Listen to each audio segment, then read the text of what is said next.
What inspired you to form a band and pursue music together? Oh gosh. Well, we really didn't have any plans to form a band name and produce an album initially. I mean, the whole thing got started with just me on YouTube one night, watching vids on a few AI tools, and I stumbled over this video talking about a free to use program called Suno. After I heard a few songs produced by other users, I just started playing around in it the same way I did the first time I used Photoshop, and I was so impressed with the results.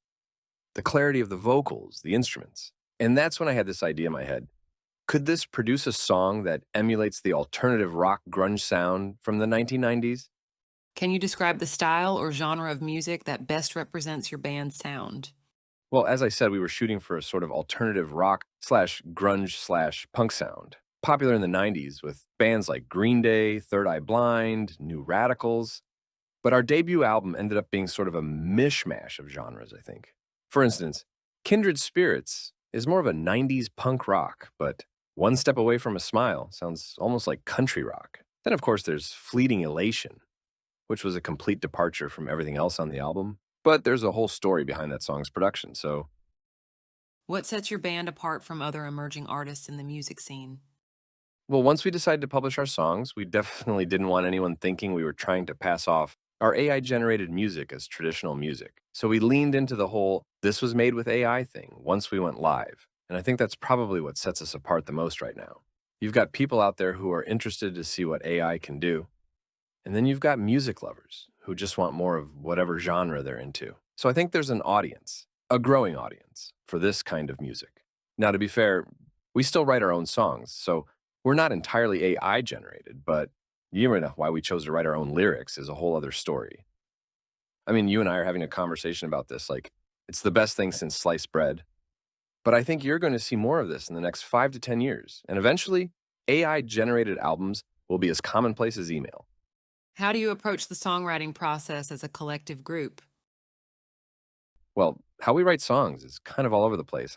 So for the Painted Faces album, we kind of already knew beforehand what songs we wanted to do. So full disclosure, everyone. I found it pretty easy to write the songs for that album because most of them are about socio-political problems that I was frustrated about at the time. And writing my thoughts out in song form ended up being kind of therapeutic because I was just sort of venting. The second song on the album, Dollars and Desperation, is where we really started laying into the status quo.